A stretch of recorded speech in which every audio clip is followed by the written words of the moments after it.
what actually happens is your brain, when we create an intention or a mission statement, you're telling your brain, and this goes back to value tagging, what we talked about before. You're telling your brain, okay, this and this and this is important to me. Yes. And what your subconscious or your intuition does on a subconscious level, which your brain is really good at, it figures out how to get you there. If you have followed the rules but feel unsatisfied with where that's gotten you, this podcast is for you. We'll help you learn how to reach your goals through creativity, intuition, and flow. Welcome to the Flow into Authenticity podcast.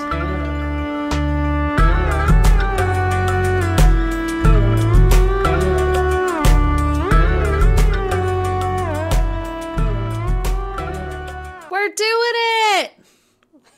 Hello, We're reunited. everybody. We're reunited and it feels so good. That went off the rails real fast. People aren't gonna know what we're talking about because this is gonna come. It's been 2 weeks. It's been 2 weeks since we last talked to each other. It's actually been like a month. Right. The miracle of media. Hi everyone. How's everyone doing? We're doing. We're live. I'm We're good. kicking. I'm good. Esther's amazing. Esther's amazing. Tell us about how amazing, amazing you are, Esther. This is so awesome.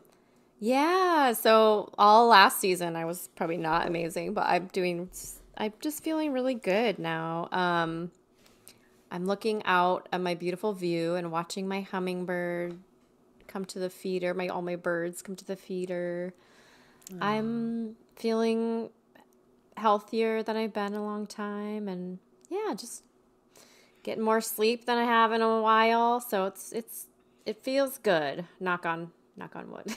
And you're feeling healthier and you're taking less medication. Yes. Fewer medications. But these two have been sick for a month here, and sick kids, and so I'm sorry. You're all on the mend, right? Yep. It's the triple demic. Like there's no way around it if you have kids, especially. Yep. They're just germ factories that keep bringing it home. You're going to just go through it. Yep. Yeah. Well, we're glad to be here. We're excited to be doing this again. So thank you all for showing up. Yeah. So last time we had a great conversation about what our values are. And that kind of parlays really perfectly into thinking about this idea of a personal mission statement. So you've probably seen on every corporate website or every website from, your acupuncturist to your therapist, there's usually a mission statement that says what the person values, what the person is interested, what they're all about. So we wanted to talk about how to create your own personal mission statement and what's the value of kind of going through that exercise. Why is it helpful to have a personal mission statement? How do you figure out what your personal mission statement is? So that is the subject of our conversation today. Yeah. And it sounds kind of boring. No, it sounds fascinating. It sounds like much fun to me. Well, it could sound formulaic, exactly. Okay, I'm gonna make that. What does this sentence say about me? But in the mission statement that we're talking about is much deeper and more authentic than just some corporate mission statement kind of drill. Right. It's like you hear that, because I've taken so many marketing or business classes, and you're like, oh, create your, and I used to do this with my mentorship too. But do we want to talk about how does it tie into reaching your goals with intuition and flow? Yes. Yeah. And how it can really help us to stop abandoning ourselves and focus on our dreams. Yeah. Getting closer to what we want and who we want to be. Yes, because the mission statement is kind of like your compass. Like, okay, I want to go in this direction. And if someone comes up to you, this happens to me all the time in my job, and they're like, hey, do you want to be part of this thing or do you want to do this extra work?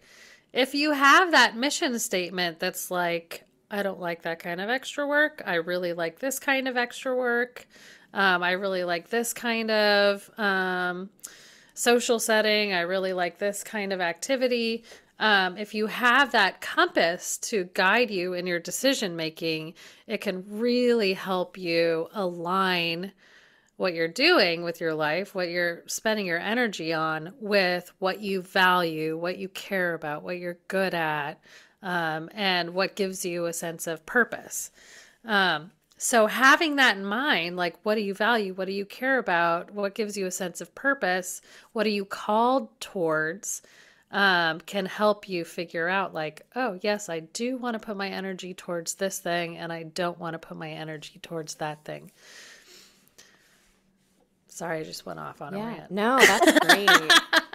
No, I love it. And this is primarily the work I do with my clients. I had a call with a potential client yesterday, and they got on, and most of my clients, this is how it starts, right? They get on the call and they're like, well, I've taken all these classes. I want to get to here, which is usually like,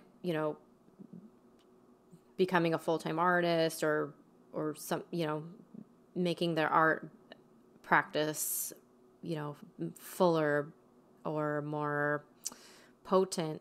And so they hop on the call and they're like, well, I've been told I should do this and I should do this and this is what I need to do and to get the sales and, the money and like to be able to build my business, but I'm not doing it. I don't know why I'm not doing it. And they're in their mind of like all the things they should do. Right. And so basically when I work with them, it's getting to the core of actually like who they are, what excites them, what actually motivates them. So it's kind of like flipping that in their head of what we've been taught. And it's like really getting to the core of their essence of, and this motivates them because most people are like, well, I have this goal of money, but for some reason I'm not motivated to do it. Well, that's because you're not in your purpose. You're not in those values or what's Right. the excitement. And then once this person on the call started talking about what they were excited about, oh my gosh, their whole energy, and this happens all the time, their energy changed. They were so full of excitement and energy and passion. And so that's kind of where we're getting at. And the research shows people are drawn to that, by the way. Yeah. That's like why I when always you talk. have that energy and that passion. Yeah. It's a magnet for opportunities, Yep. for connection, possibly for money. That's why I always talk about who's your favorite artist or musician. Why do you like them? It's not just because of the technical things. It's something in their essence that you're connecting with. And when you tap into your mission statement or your purpose or your essence, that's it's magnetic. Exactly. Mm-hmm. So not only do you have the motivation to get to your dream, but you're attracting other people when you get to that core of who you are. You're attracting things to you. Yeah. Mm. So, of the three of us, who has a personal mission statement? Oh, Esther raised her hand. I do. Well, yeah, because I used to teach this. Yeah. Well, basically, my mission is to help people to connect to their authentic self. So I do that through my art and through my teaching and coaching. And it's as simple as that. I don't know if that's, I've read a lot about mission statements or the difference between the a vision statement or whatever, but I'm just keeping it simple. So Leslie, how about you? Do you have a personal mission statement? I don't think of it in a no, but just so um I was thinking about this and I was like, I don't know if I have a mission statement, thinking of it in like this very clear and concise way. And I think um I haven't really thought of it in that context before, but I definitely am in the thick of developing one. And Esther, when you just said yours, I think I think I do have one. I just never realized that's what it was. Does that make sense? Ooh, what Like is it? I think and like I think it's about um I always want to make people feel very seen and heard. And pretty much everything I do when I think about what is the most authentic expression of what I do, no matter what it is, that is the driver. Mm. It's about making people feel seen and heard. And that does that So apply important to to me. yourself as well? Like, is it important for you to get yourself to be seen and heard? Yeah, I think that's like part two, right? I think that's where Yeah. I am with it right now, like in getting more focused on my writing Yeah. and what kind of writing I want to do and what is, what kind of things do I want to publish, where does this fit in my life? Um, but yeah, I think that's really what it is because that's how I as a friend. Like that's really important to me. Like if I'm You are. asking you how you're doing, I really want to know how you're doing. I don't Yeah. want like the short answer or the answer, that you think that I want to hear, like, oh, I'm good. Like, no, I really Mm-hmm. want to hear what's going on. And like when I think about my writing, that's what I want for my writing is if somebody feels Mm. seen in my writing. Like that's why I love my Mm. favorite author because I've never felt so seen as when I read her work. Wow. And I just think that's the most important part of it for me is just connecting through that. So when Esther, when you were saying that through your art and through your coaching and all this stuff, you want people to find, connect to the most authentic version of themselves. It's like, I think maybe that's a variation of what I'm saying. So I'm not trying to piggyback on that. But that I was like, oh, well, that's what I do. That's really what drives me. And I think I talked about it a little bit in my values when we talked about last time when we were talking about values. That's one of the biggest values that I have. So I think that's weird. Like this is real time, just kind of forming for me that I I was love like, it. I don't have a mission statement. And I'm like, oh, maybe I don't really understand what a mission statement was. Like, Huh. so this is kind of happening in real time for me. So that was a long-winded answer, but Wow. But you work through it actually quite quickly. Yeah, I yeah. love that. I think, yeah, go ahead. Oh no, that's one of the things I can do pretty well is connect dots pretty fast. So Yeah. like once I start, it's like Yeah, so creative, Oh, it's kind creative man. of brain. interesting. I think too, like it's important to note that it starts with ourself, right? And so, um, like I was while you were talking, Leslie, I was thinking how much we kind of, especially as business, like for me, my business kind of informs a lot of this as far as like helping people. But one of my other missions is before all of this was just to create beauty in the world. And it starts kind of there, And Yeah. so I think like that's really important to not to, because I think a lot of us, especially if we're, women, we can like look out, we can kind of want to first help or do that. But I think first we have to figure out what's really our passion in creating or living our life. Does that make sense? Hmm. Yeah. Yep. Allison, what about you? I don't have one. I have a bunch of like gloopy, floppy ideas in my head that don't fit together the right way. But I think one of the things that is a part of it is I want people to feel comfortable and welcome in the math community. And that informs how I teach. So I tend to teach people who have never felt welcome, like in a math class, never felt like they belonged, or maybe it's been years since they felt like they belonged in a math class.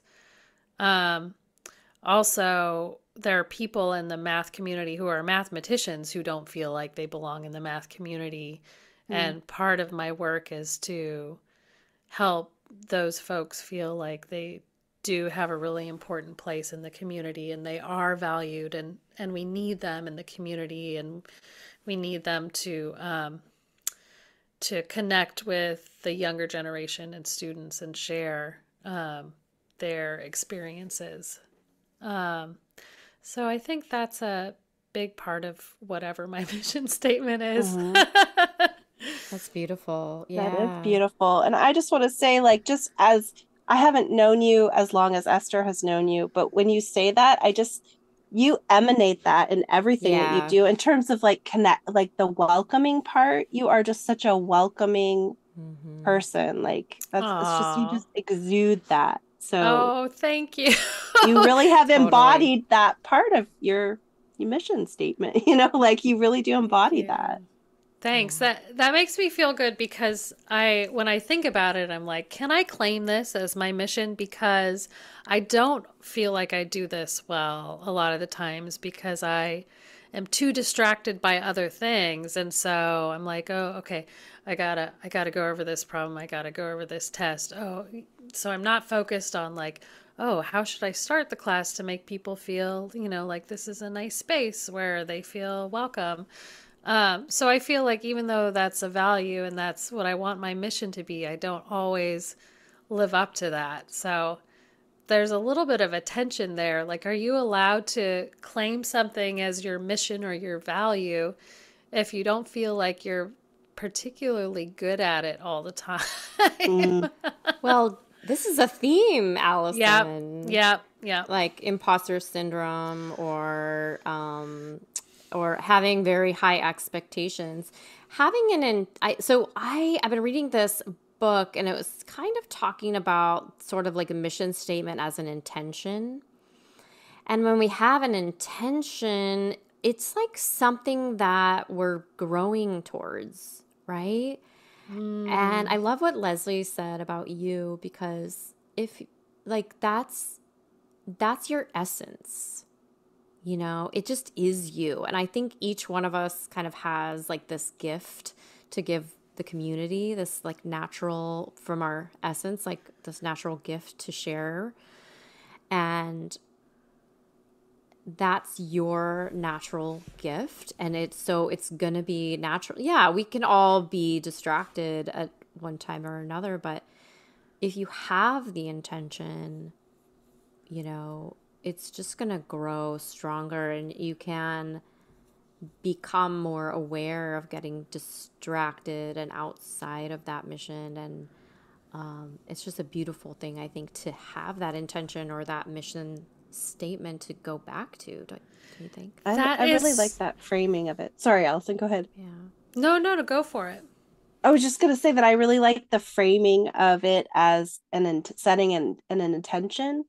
For me, that resonates more than the idea of a mission statement. So that's why I think we were talking about mission statements. I was like, no, I don't have that. But intentions, I'm all about being intentional. So I really like that framing.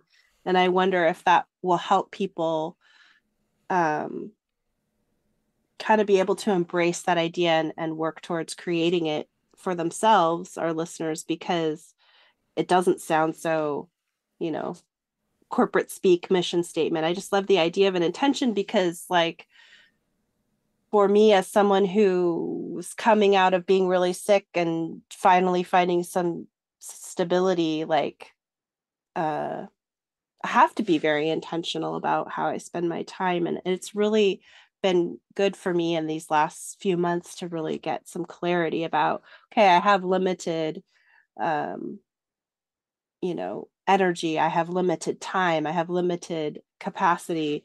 How do I want to spend that? And to be really intentional about it. instead of feeling spread thin. Yes, that reminds me, there's a yoga teacher that Esther and I both really love named Adi. And he always says at the beginning of his class, set an intention for your class today.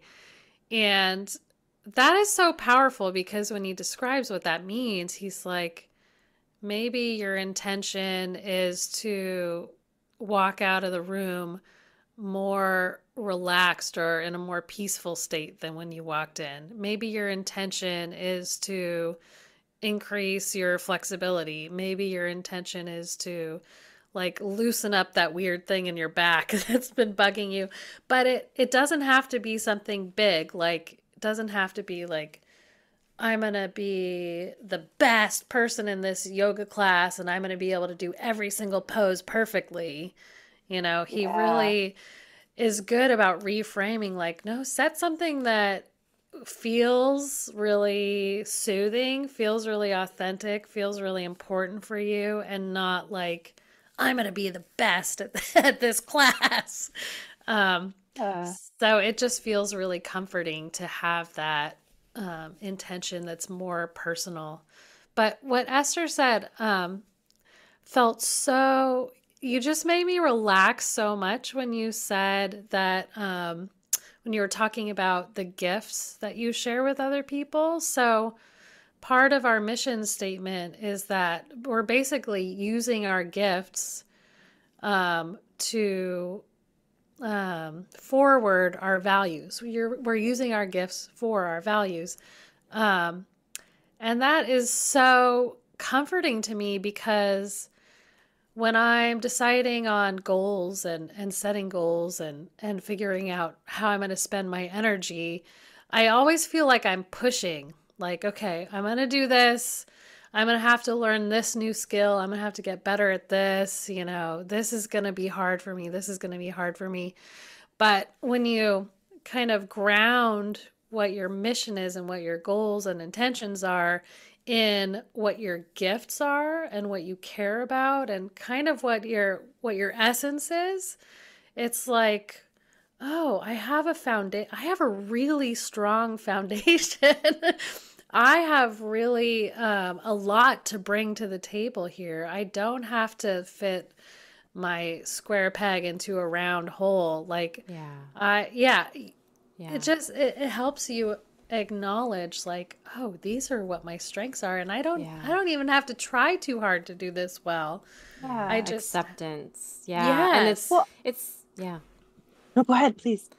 Well, it's so beautiful because if you, I think that we're so inundated by this hustle culture of like capitalism that tells us that we're never good enough, and to hustle, to just, crush it, like crush your goals, and to create these goals that are,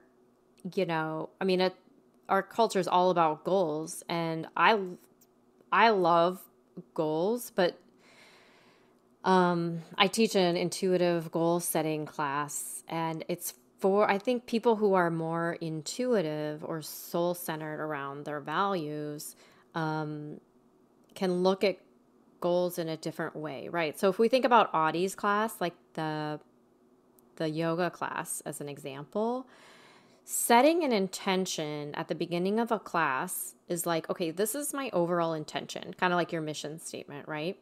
And then with each pose, he's so great. I've learned so much about teaching from him because he's like, well, here are your options, right? You can do this or you can't. Listen. It brings us back to listening to ourself and pivoting and listening to our intuition, right? And so with each pose, you can go like, okay, wait, what actually happens is your brain, when we create an intention or a mission statement, you're telling your brain, and this goes back to value tagging, what we talked about before. You're telling your brain, okay, this and this and this is important to me. Yes. And what your subconscious or your intuition does on a subconscious level, which your brain is really good at, it figures out how to get you there. So if with the yoga class, if I have an intention of let's say grounding myself or relaxation. That's usually mine.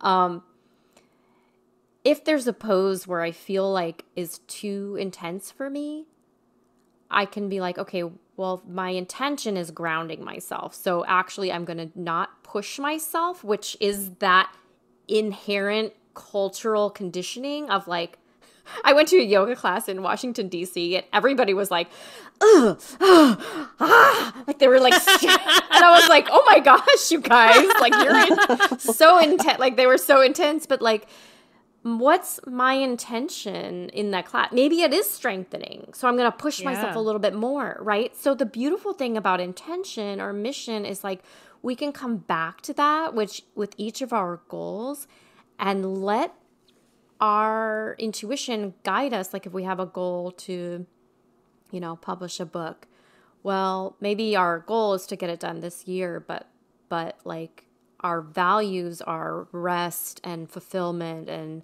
beauty and really creating something deep. So maybe it'll take a little longer, if that makes sense.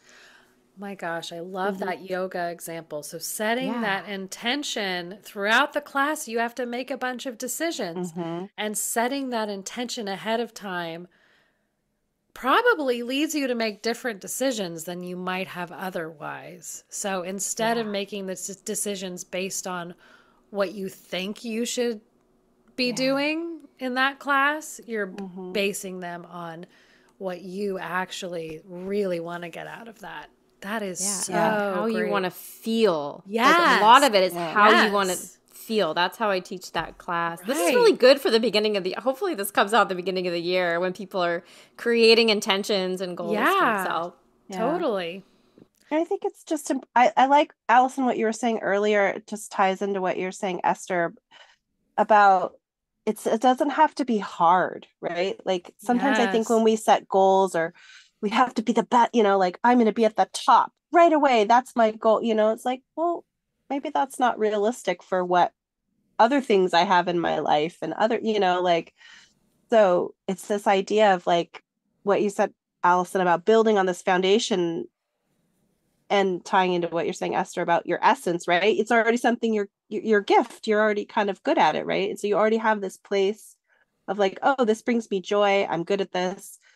And then there's an ease about that. Like, you can, it doesn't feel when I think when you really connect to your intention, like really what your intention is, there's an ease and a calmness. It's not the fervor, right? And the idea of I like this idea of the that you guys are sharing about the yoga class, because it leads into one of my most favorite sayings, and especially as a chronically ill person, today's best is not the same as tomorrow's best, right? Like I can't always operate at a 10. Maybe my 10 for today is yesterday's 2. Like, so and that's that whole pivoting and listening and like, okay, well, this is what's happening right now, but it's still going with my intention of X, Y, or Z, but I can only do it this way today. And that's not a disappointment or a failure. It's just what's true today or what's true right now. And it's a lot of it's about trust. Can I trust myself, right? Trust myself that I'm gonna be able to get it done, or trust life, that life will support me and give me opportunities if I create that intention, and that's that ease, right? Of and it's like really looking at our goals of like, okay, is it really about the money or achieving this thing, or is it about feeling fulfilled and feeling that I can share my essence in the way that I want to? There's that like comfort and ease in that. So for people who have trouble trusting themselves, or maybe they trust themselves but have trouble trusting that things are going to come their way that will help them, achieve goals. What can people do to get to that place of trusting themselves or trusting the universe? Yeah, it's really little by little. You know, you can do some, I like to do free writing and think about like stream of consciousness writing and think about what happened in your past where you weren't expecting something. You made kind of an intention of something that you really wanted. And you weren't actually, it's not that you didn't try, you made moves to get there, but actually you feel like something kind of kismet or something like,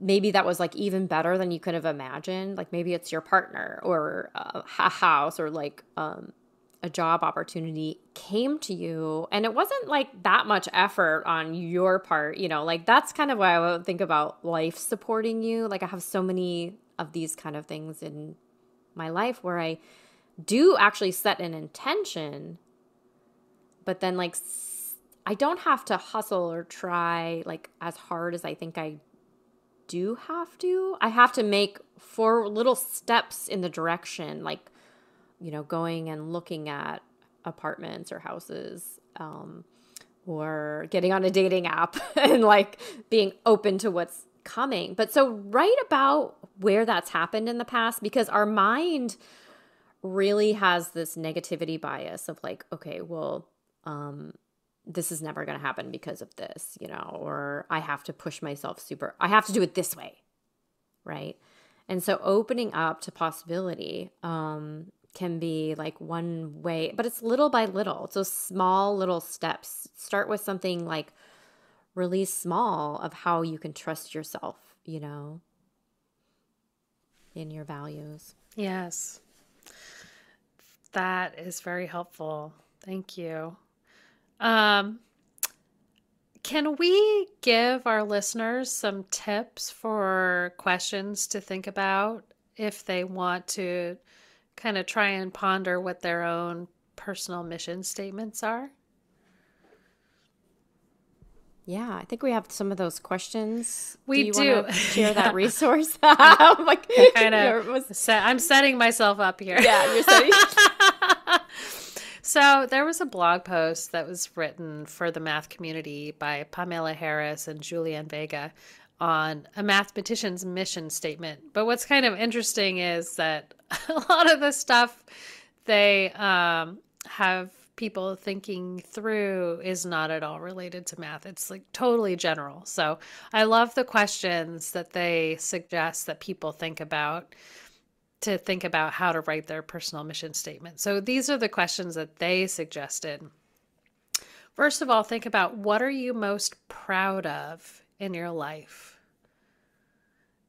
And that might be a way actually of getting at like figuring out what your gifts are. Just thinking about how that connects to our conversation. So what are you most proud of? What do you enjoy doing? So what brings you that joy? What brings you that energy? What brings you that life that's going to kind of be a magnet for other people and other opportunities if you give in to doing things that make you joyful? What are your personal strengths? That definitely relates to those gifts. Like, what are your gifts? What can you do well with ease? And how can you build on that to live a purposeful life? So the fourth question is, what goes into the decision making for the work you take on? So I think that's kind of having people think about whether or not their decision making process actually aligns with their values currently. And if it doesn't align with your values and your mission, then how can you bring it more in alignment with that? And then, is there a common theme in your work? So for a lot of us, our work involves lots of different types of things. And Esther's a great example of this, because you're doing coaching, you're giving talks, you're teaching workshops, and you're creating art.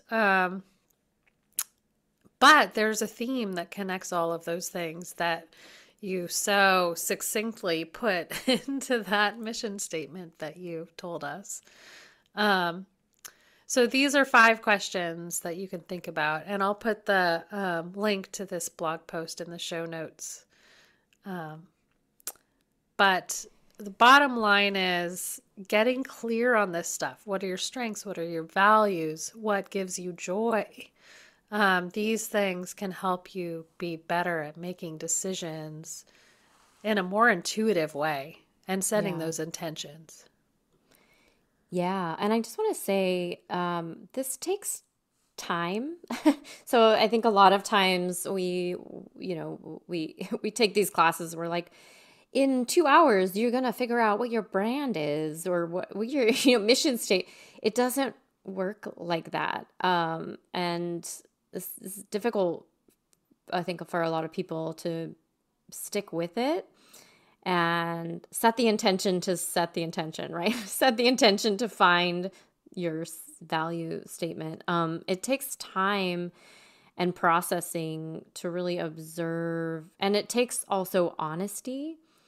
So when you're going through those questions, be honest. This is a great thing about working with a coach, because they can really get to the core of like, okay, you're saying that, your value is, I don't know, like consistency or something, but is that really true, or is that conditioning? What's really at the core of what lights you up? Be really honest, even if you think that it doesn't make any sense for like output or for future. Like, be really honest with yourself. Does, I don't know, like looking at earthworms get you really excited? Like Yeah. what I'm realizing in and it's an unfolding, like what I tell people with their artist statement. You're going to create an artist statement. It's never going to be done, because our and it's like our life just keeps unfolding. So I'm realizing what my art is actually about. It's really involved in like biology and science, but it's the connection between ourselves and our bodies, ourselves and each other. It's the connection between our environment and being able to see those things, and that ties into my bigger mission statement, so it's like it just keeps unfolding. And so have patience with yourself. Try to step a little bit outside of that capitalistic mindset of just, crushing it, this assignment, right? Mm-hmm. I think too, what you're saying, Esther, about the unfolding reminds me of like, there maybe would have been a part of my intention or mission statement that would be like it is today, when I was 20, like versus what it is now. Like it's going to be different, and it's okay for it to evolve. And like I know I sort of had this weird epiphany at the beginning where I'm like, oh, but that's also something I've been chewing on for, at least 20 years. So like it didn't really just happen. It's sort of like all these things sort of connected that I've been thinking about, and I've taken lots of classes, and I've worked with Esther, like, like all these things. It just sort of like had this culmination in this moment, but like it takes a long time. And I really like what you're saying about being honest, because I think that might be the most critical part. Yep. And I think we're very afraid to be honest. Yes. Even with ourselves. Like no one ever has to read it, right? Like when you're starting, don't think about, well, this is what I'm going to put on my website or whatever. Like if you're, trying to craft an artist statement or something like that, like just do it for yourself. Like don't think about anyone else having any input or any other eyeballs on it. Like, because that's when you're going to get down to what you really want. Yes. You have to let yourself see yourself. Yes. Oh my gosh. And that's so hard. And talk to friends about it. If you don't have a coach, other people can reflect back to us a lot of times better than we can, because we have these, but write something down. Like I tell my students when they're going through this, write something down now. Like take an hour or so and go through this process, but write something that it's not the end of the way. Like, it's gonna evolve, but commit to something that you can start with, you know? I love what you say about talking to friends because I feel like we often don't see our strengths and our gifts because it's like the water we swim in. It's just, if something is always there, you totally take it for granted. So having an other perspective on what you do well and what your superpowers are can be really useful because it's so hard to see those things ourselves. Or like maybe we see them, but we're like, oh, is this really? That's what I was gonna say. Am I allowed to say this about myself? It's a shadow. Yeah. Like everybody, it's so funny. There's this theme that's been coming up in my life lately. It's like people keep talking about my energy and my like brightness and like I'm super like shiny, but it's really like a shadow. Like being seen for a lot of us is like, am I allowed to be that? Like if I am that, like I feel like people aren't, that's not good, right? So yeah. So being able, it takes some time to be able to embrace. Yeah, I love that, Allison. Yeah, it's totally true. Yeah, it's so funny how we're afraid to be honest about our own self-assessments. Yeah, I was looking at this picture of myself when I was 28, and I remember taking this picture and I thought, oh, I look kind of cute. Am I cute or am I not allowed to say that about myself? Compared to who am I cute? And now I look at that picture and I'm like, oh my God, I should have been like so happy all the time about how adorable I was. Oh my goodness. I think we could relate to this. I mean, it's the curse of getting older and not having that wisdom of, of youth. What's the phrase? Youth is wasted on the young. But you like don't give yourself permission.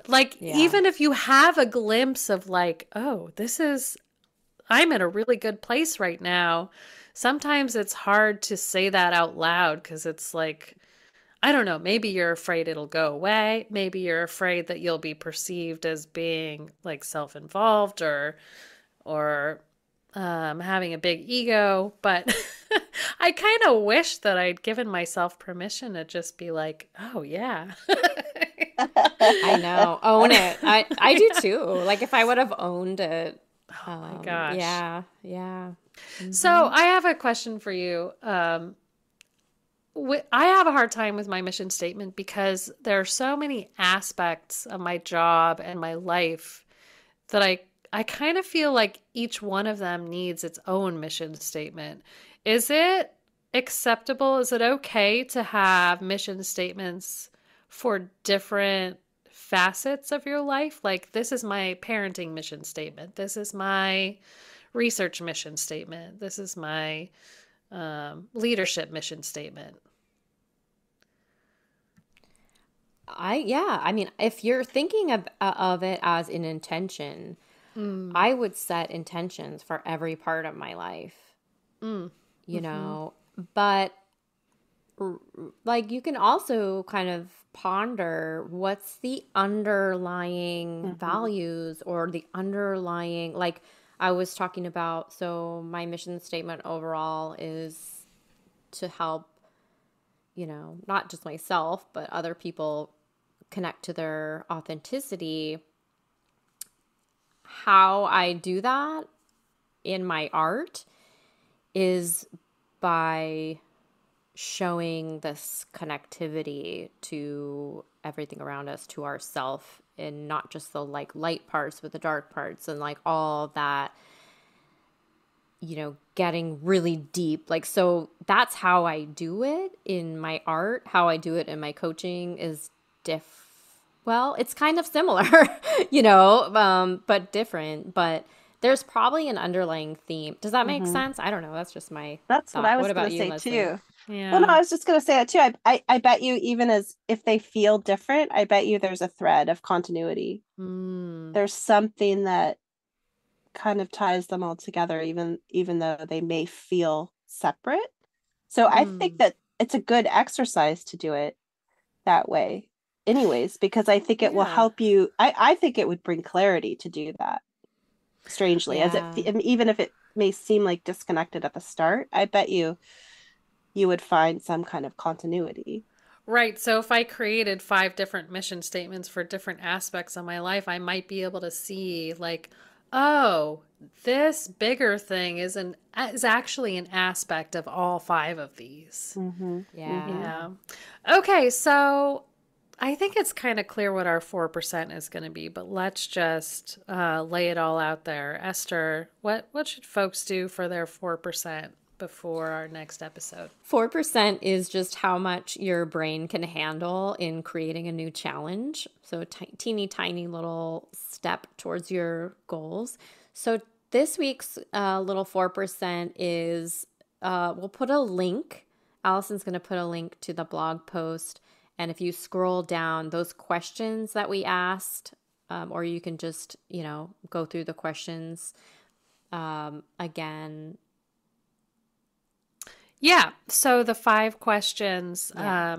that were shared in this blog post that's written for mathematicians, but these questions apply to anyone. What are you most proud of in your life? What do you enjoy doing? What are your personal strengths? What goes into the decision making for the work you take on? And is there a common theme in your work? So you can think about these 5 questions to try and get at what your personal mission statement should be. And these are really focused on work, but you could make it broader to apply to other aspects of your life as well. But basically, think about these questions and see if you can find that common thread that unites your gifts and your purpose and your intentions. Yeah. I like to do stream of consciousness writing. So just, really like not worrying about, or you just journaling without worrying about, grammar or anything like that. Just like it gets a little bit more to your subconscious brain, right? And what really wants to, on a deeper level. Yeah. So if you put those questions in your brain and then free write around those ideas. Yeah. Yeah. That could be helpful. Yeah, I want to just also promote I'm going to have a link to my intuitive goal setting class that you can take. And so if you're starting the year kind of wanting to create some intention, set some intention, but you want to do it in a more intuitive way, or you've tried goal setting before and it just hasn't worked for you, I am going to have a link to that workshop that you can do for beginning 2023. Yeah, sounds great. Anything else? Like, subscribe, tell your friends. Yeah, please share like our podcast. And leave us a review. Yeah. If you leave us a review, that would be amazing. That's how other people can find us. And if you tell people about this podcast. So thank you so much, everybody, for listening. Yeah, we are so grateful to you for joining this conversation with us. And until next time, we'll be in flow. Hopefully be healing on the mend. On the mend. Yes. On the mend. Okay. Bye. Bye, everybody. Bye.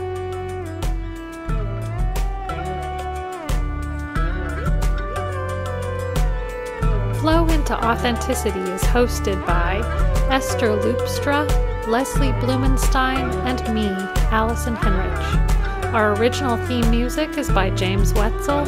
Don't forget to subscribe, like, and share Flow into Authenticity from your favorite podcast app.